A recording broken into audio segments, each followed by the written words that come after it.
Antes de provocar una conmoción general con la publicación de su LP debut, The Smiths edificarán el camino con Hannah Glove in The Charming Man, de ese tipo de singles que soñaría confirmar toda banda pop, pruebas definitivas de la constitución del sonido que habían estado buscando desde que en agosto de 1982 Marr y Morrissey decidieron dar comienzo con su alianza, mediante una significativa versión de I Wanna Boy for My Birthday de The Cookies. De entre Honey Glove y The Charming Man, la primera de estas sería la semilla que plantará la impronta única e identificable. Es más, si hay una canción que sirve como perfecta guía ruta para entender el progreso musical de The Smiths, esa es Honey Glove. Pero antes de tomar forma discográfica, el germen de este tema brotará en la mente de Johnny Marr durante un providencial día de enero de 1983. Este es el comienzo de Honey Glove, la búsqueda del sonido, uno de los capítulos contenidos en el libro, del cual hablaremos en este capítulo del Traficantes de Cultura. Y les hablo de, a ver si se ve en la cámara, de The Smiths, 1983-1984, y el pop cambió para siempre, del cronista español Marcos Gendre, libro editado en Chile por Santiago Ander Editorial. Y que muy amablemente aceptó la invitación a conversar con el podcast. Marcos, bienvenido. Gracias por aceptar esta conversación. Nada, gracias a vosotros por poder, bueno, pues hablar de un disco que para mí personalmente significa mucho y que aún estando muy bien valorado, creo que la sombra del The Queen is Dead pues siempre está ahí, ¿no? Presente, y que realmente creo que es un disco que por sí mismo es uno de los más importantes o más influyentes que ha habido jamás, no sé. Creo que aparte hoy es un día, creo que, no sé si, bueno, creo que hoy es el día de su 40 aniversario, si no me equivoco, ¿no? De su publicación. La verdad es que no, no lo acabo de ubicar exactamente, pero creo que soy. Entonces, no sé, yo creo que todavía con más ilusión de poder hablar sobre un disco para mí tan relevante. Y obviamente hablar del germen del libro. Tuvimos la oportunidad de conversar en épocas pandémicas respecto de un tremendo libro sobre Joy Division, y que es un libro fascinante. Y hoy tenemos, bueno, también tú estás en la senda de Santiago Ander con Breadtalk, y también con este último que editaste con la editorial. ¿Cómo es el germen de este libro? ¿Cómo es este germen de este libro de The Smiths? ¿Y por qué tomar exactamente la época 1983-1984 del grupo?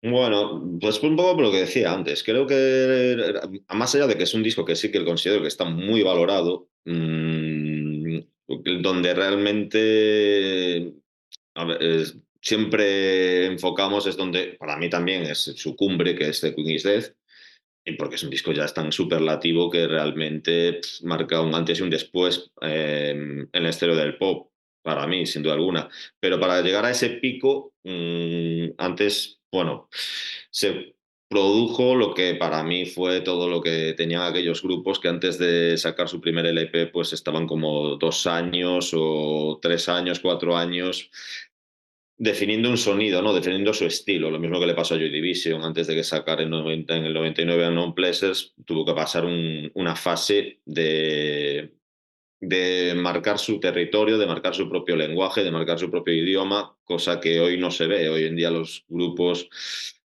tardan mucho menos en darse a conocer, en el sentido de que son capaces, incluso a veces ves cómo suben sus YouTubes de sus primeros ensayos para que veamos como cosas que de aquella estos grupos pues querían, pues desde luego no querían que se mostrasen en ningún momento, más allá de que se viese el momento de rodaje, ¿no? De que tiene un grupo. En ese momento de rodaje, que es el de los Smiths, digamos así, del 82, digamos al 84, pero es el momento en el 83 cuando empiezan a surgir esas, digamos, esos pilares del sonido de los Smiths que van, como decías tú en la introducción del libro, como puede ser Richard Man, como puede ser Hanging Glow, como puede ser Ray on the Fountain, como pueden ser muchas otras canciones que surgieron, incluso para mí una canción que es precisamente hasta el 84 que a mí me parece fascinante, que un disco de rarezas, digámoslo así, entre comillas, como puede ser Hatful of Hollow, que salió, eh, que, se- que son canciones, ¿no? De esa época,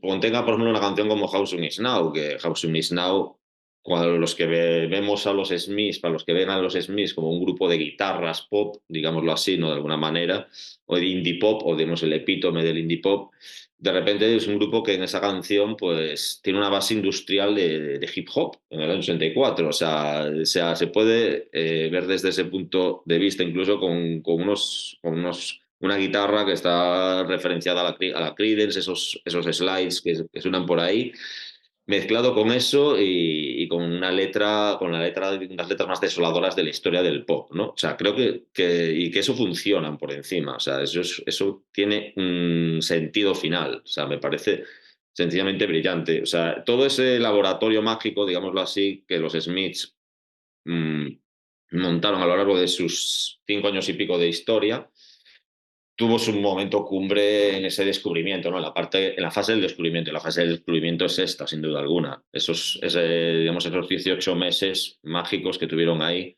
en los que, como expone en el libro, ¿no?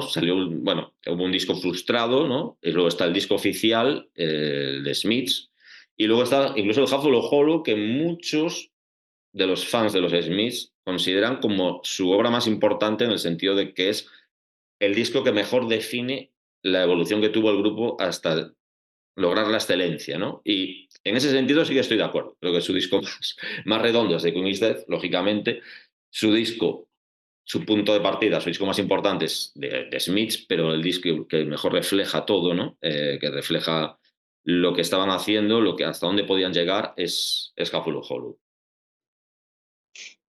Y hablar de esa diferencia que tenía The Smiths con el resto de grupos de la época, con géneros de la época. Y quiero citar algo que dice Morrissey, que es el comienzo del capítulo en todo caso. Comillas, para mí era importante escribir para todo el mundo. Hay cierta cualidad erótica en los discos de The Smiths que es muy distinta a la sexualidad explícita de la mayoría de los éxitos pop. Había esa diferencia, había ese algo. Y también juntarlo con el tándem con Johnny Mars, que en el fondo ellos hacían la magia en The Smiths. Sí, a ver, aquí hay una confluencia de factores en el cual el destino tuvo mucho que ver, porque es muy difícil que dos personalidades, digamos, tan distintas y tan complementarias al mismo tiempo se encontrasen, ¿no? Digamos que Morrissey, entre comillas, decían que no, la música, el funk, la música disco no era algo era algo que detestaba y todo, pero la mitad de las canciones de los Smiths tienen base de música disco, o sea, esa base rítmica tan potente que tenía Andy Rook y Mike Joyce. Lo que les diferenciaba a los Smiths en esas letras, como tú bien comentas, por ejemplo, son letras que no hablaban ni de él ni de ella, o sea, hablaban de género neutro, o sea, es cuando hoy en día se está hablando de que es cuando se está empezando digamos, a romper los tópicos del rock, hablar desde otro prisma, desde otro lenguaje más inclusivo, más abierto, todo. Eso los Smiths lo estaban haciendo hace ya 4 décadas. Y con más, y digamos, también con esas portadas con modelos masculinos desnudos. Toda una imaginería muy, muy, muy particular en todo lo que hacían y en todo lo que les diferenciaba también a nivel de sonido del resto. Ellos venían de Manchester. Manchester, no olvidemos que era la cuna de Joy Division, que de ahí salió toda una corriente digamos, que derivó hacia digamos, la parte tecno y la parte siniestra, por decirlo de una manera, de muy diferentes bandas que estaban un poco marcadas por el hecho de Factory Records, ¿no? Por el sello y la patente de Factory Records, aun cuando cada grupo era de su padre y de su madre. O sea, luego este Happy Mondays o grupos así, no, pues no, poco tenían que ver con Joy Division, por ejemplo, pero sí que había una patente y había una línea muy bien marcada en la cual los Smiths, un grupo de Manchester, se diferencia a lo bestia, que se escapa de ese espíritu de pertenencia de Manchester y se van a Londres y fichan por Rough Trade. O sea, es así, ¿no? O sea, eh, la cuestión de los Smiths ya no es que lo que les diferenciaba con los grupos de aquella época, es lo que les sigue diferenciando con el resto de grupos de hoy en día, más allá de su brutal influencia por diferentes aspectos, nunca por todo el conjunto, porque es imposible. O sea, La influencia de los Smiths llega hasta grupos tan experimentales como Montgolfier Brothers en su momento, que eran maravillosos, como lo del jungle pop, el jungle guitar, esos toques de guitarra que tenían en grupos del C86, ¿no? Británicos. O sea, digamos que son dos polos completamente distintos, lo cual explica también muy bien cómo un grupo era capaz de hacer una canción como William It Was Really Nothing, 2 minutos de pop saltarín mágico, y luego hacían una canción como How Soon Is Now. Eso es, digamos, es como se puede hacer tan diferente y tan distintivo al mismo tiempo, ¿no? Tú hablas en el libro de los exiliados, de que The Smiths eran como los exiliados de la patente Joy Division. Sí. También citar que entre el estilo de Joy Division y lo que hacía Factory Records, los The Smiths lo sentían pasado de moda. Y también forma parte de ese sonido evolutivo que tiene Manchester como esta cuna del indie pop, en el fondo, del punk, post-punk, indie pop y toda esa evolución que tuvo el sonido de Manchester. Mm. A ver, claro, los Smiths venían, es lo que acaba de decir. Ahora es que Manchester no deja de ser una de las cunas del post-punk, digamos que todo el post-punk, toda la zona sobre todo del norte de Inglaterra, de Leeds, Sheffield, Manchester, incluso Bristol ya también ahí, estaban ahí surgiendo cosas muy interesantes. Marcaron una patente muy marcada, muy variada, con muchas variantes, pero muy marcada. Y como bien digo, como bien has dicho tú, los Smiths eran unos exiliados en su propia ciudad, en realidad. O sea, recordemos lo que pasó cuando se hicieron las fotos promocionales delante del club de Salford en Manchester, que hasta los miembros de New Order los llamaron como, los tildaron de aprovechados, ¿no? Por hacer algo en una foto en una zona que la que ellos nunca pertenecieron. Los Smiths era otra cosa, o sea, sus influencias no eran las de Joy Division, no tenía nada que ver con las películas de Wim Wenders, donde unos veían películas de Wim Wenders, los Smiths veían películas de Tony Richardson, donde Joy Division escuchaba el Low de Bowie, lo que hacía Morrissey es escuchar Sparks, ¿no? Que era la otra punta, la vuelta de tuerca del glam, ¿no? Las influencias de los Smiths también entraban dentro del psychobilly, incluso eran de estilos también muy norteamericanos, ahí introducidos dentro de su impronta tremendamente inglesa, por otro lado.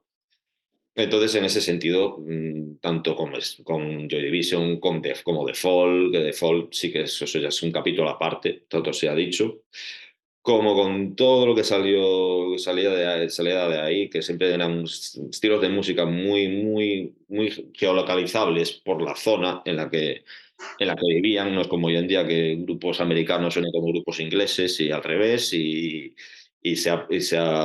que se ha perdido esa esencia total y absolutamente, ¿no? Los Smiths, claro, tienen una esencia muy pura, pero de algo que estaba totalmente desfocalizado de donde provenían ellos. Quiero irme también al comienzo del libro, es esta anécdota que cuenta sobre la revelación de Juan Mosteiro, de cómo le abriste Sí. en la cabeza con The Smiths. A ver, yo es que no lo hiciera a postas, pero es que es verdad. Yo creo que es algo que tiene que ver con esos discos y esos grupos que te pueden cambiar la perspectiva completamente de todo lo que has escuchado hasta ese momento, porque no conocías nada igual ni te podías imaginar que algo así podía existir, ¿no? En este caso, pues pasó así, pues, o sea, alguna persona pues, que digamos que estaba limitada en sus gustos musicales a lo que se llevaba en aquel momento cuando salías de fiesta, básicamente de repente entiende que la música puede significar algo mucho más que eso, ¿no? Que puede ser parte de tu vida, que puede hablar de tu vida y al mismo tiempo hacer que te evadas de ella, que eso también es lo más interesante, ¿no? O sea, y uno de esos grupos, contados grupos que pueden conseguir eso son los Smiths. O sea, vamos a entrar en esa liga de gente pues, que pueden ser Smiths, puede ser The Clash, puede ser Prince, puede ser el Bowie de los años 70, ese tipo de experiencias, ¿no?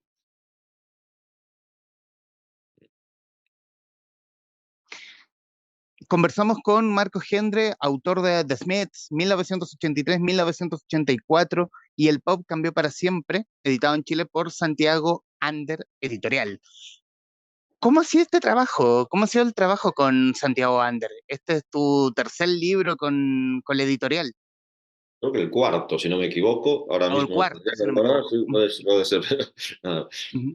No, a mí yo encantado de trabajar con ellos siempre, la verdad, porque, bueno, la verdad es, están dentro de un rango de gustos que también, pues están muy, muy cercanos a los míos. Y bueno, es lo que también decía antes, a mí siempre es un placer poder hacer algo que se lea en Chile, que, que es uno de los sitios para mí donde siempre veo un mayor interés, ¿no? Por, digamos, lo que podemos entender hoy en día por indie, si es que alguien lo sabe, ¿no? Es que hoy en día ya. Pero y para mí es eso. O sea, sí, porque siempre está bien y está bien que una editorial bien apueste por unos libros que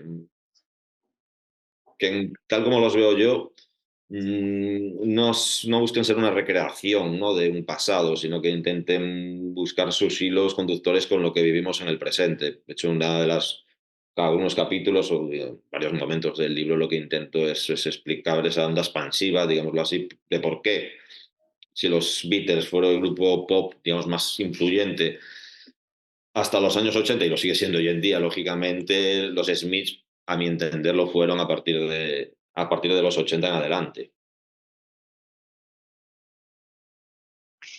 Y a tu juicio, la historia de The Smiths, ¿dónde masivamente explotan? O sea, yo tengo en la memoria un clip en un programa de la BBC donde presentaron The Charmin Man en 1983, Sí, donde en el fondo es Top of the Pops de la BBC. Ahí está. sí, sí. Pero es que es un programa insigne donde han pasado la crema innata de la música inglesa. Sí. A ver, tú lo has dicho. O sea, pues, This Charming Man es el momento cumbre ya no solamente en Inglaterra, sino cuando empiezan a distribuir sus discos, por ejemplo, en España, pues sus singles y empieza a generarse una expectación tremenda, ¿no? Eh, yo creo que en el caso de los Smiths fueron 5 años, del 83 al 87, incluyendo el 87, en el que además no hubo ni un respiro. O sea, publicaron más de 20 singles, si no recuerdo mal. La mayoría de ellos no aparecían en los LPs, publicaron 4 LPs majestuosos, se mire por donde se mire, que han ganado con el tiempo por encima. Y luego tenían esa imagen, ¿no? Tenían un sex symbol del indie, y en realidad también, porque Morrissey no deja de ser, no, es lo que era en su momento también, ¿no? Y mucho más que eso por encima, es un sex symbol que parecía una especie de, no sé cómo explicarlo, pero un filósofo del pop al mismo tiempo, o sea, y muy, muy revolucionario en su manera de romper todos los estereotipos.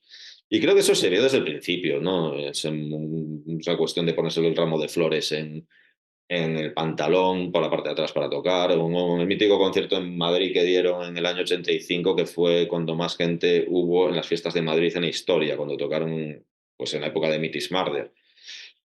Creo que esos son hechos indiscutibles que están ahí y que no y que explican perfectamente el fenómeno de un grupo que a lo mejor pues no vendió tantos discos como muchos otros grupos que no estaban dentro de su estela indie, pues digamos Queen, digamos otros, pero cuyo efecto y cuya en la gente es algo que perdurará para siempre, porque siempre te está enseñando cosas nuevas y va más allá de las generaciones con las que le haya tocado vivir. Y a tu juicio, bueno, la pregunta es obvia y a la vez súper injusta. ¿Cómo hay algo hoy que se le parezca al sonido de Smith? A ver, detalles hay muchos grupos. El problema es encontrar. El problema de los Smiths es, bueno, lo bueno de los Smiths es que su influencia, es lo que decía antes, se encuentra en detalles de su sonido, de la manera de cantar de Morrissey, en ciertos aspectos aislados de los suyos. Es imposible encontrar un grupo que haya intentado ser como los Smiths y haya salido bien parado en el intento. O sea, puede haber alguna canción que puede sonar un poco los Smiths, el primer LP de Interpol, algún detallito de Began Sebastian en sus comienzos, cuando es un grupo que lo suyo ya es otro rollo, no tiene nada que ver. Hablaba de Montgolfier Brothers en la edición vocal, en la manera de cantar horizontal del cantante, igual que Morrissey, menos cuanto hacia sus goritos, lógicamente. Y al final son detalles. O sea, lo de los Smiths, su influencia son detalles. Hoy en día su influencia sigue siendo brutal, pero no hay grupos tan como en el caso que puede ser de Joy Division que intentan ser Joy Division sin lograr serlo, lógicamente, ¿no? Pero sí que son casos diferentes. Es una impronta muy, muy, muy definida, como puede ser la de Joy Division, sí que ha dado a grupos que intentan ser como los Joy Division de, de su país o de su otra generación o de lo que sea. Lo de los Smiths ya es mucho más complicado. Y en los minutos que nos quedan de esta conversación, Marcos, así como buscar un concepto, ¿qué es lo que hace que The Smiths, qué hace que The Smiths no envejezca, que siga ahí a pesar de los proyectos solistas de Johnny Marr, de Morrissey y y toda su performance? ¿Qué es lo que hace que The Smiths perdure? Sí, pues para mí es la ambición de hacer algo único y desde la ingenuidad de no saber que estás haciendo algo único hasta que luego te das cuenta.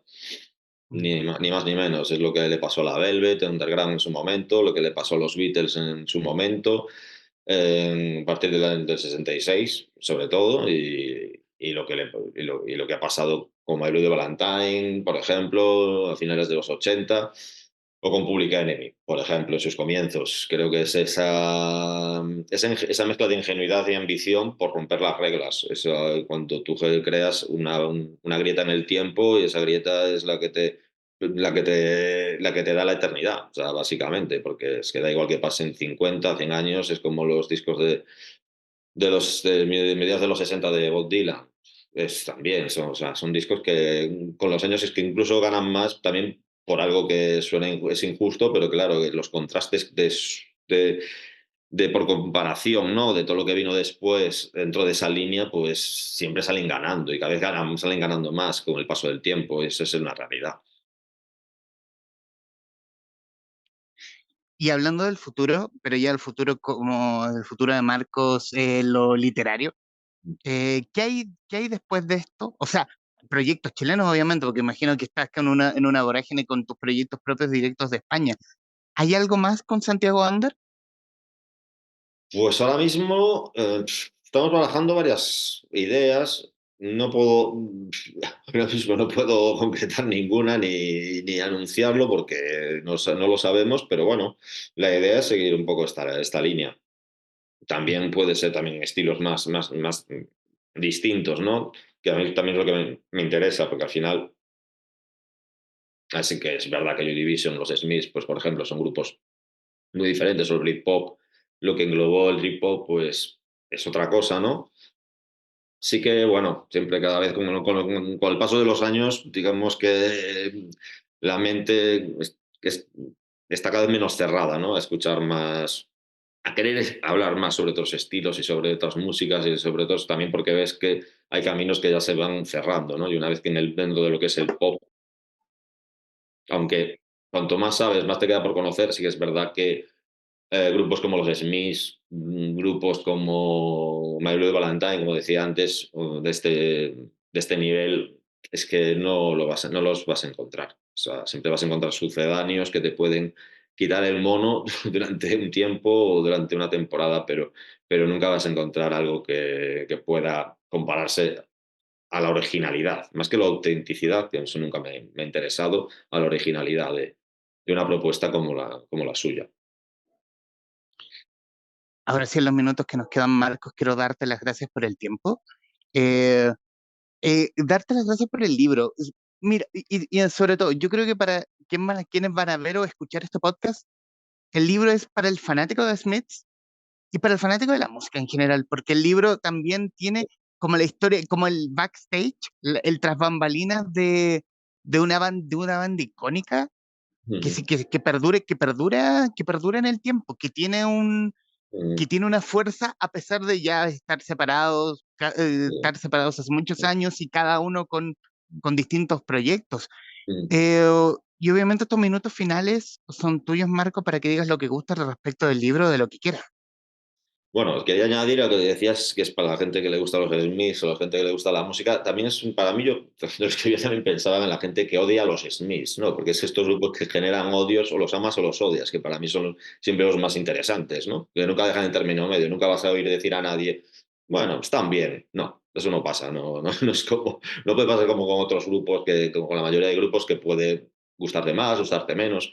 No, los Smiths eran tan extremistas en su sonido que la manera de cantar de Morrissey, una manera de tocar de Johnny Marr en su estilo propio que generaban amores y odios y quería, pues sí, quería decir eso, simplemente que, bueno, espero que lo puedan disfrutar la gente que lo lea. A mi entender es eso, es un libro que no es solo sobre esos años, ni mucho menos, es sobre lo que generaron esos años, tanto para los Smiths como la onda expansiva de los Smiths, tanto en España como en Inglaterra, como en otras partes del mundo. O sea, creo que intenta ser más que un homenaje, es una reivindicación, ¿no? De algo que sí que está muy reivindicado, pero que, bueno, que igualmente aún creo que debería estarlo más todavía. Marco Gendre, autor de The Smiths, 1983-1984 y El Pop Cambió para Siempre, editado en Chile por Santiago Ander, en conversación con los traficantes de cultura. Marcos, muchísimas gracias. Muchas gracias a ti, Humberto. A quienes nos están viendo y escuchando, gracias por estar ahí. Adiós.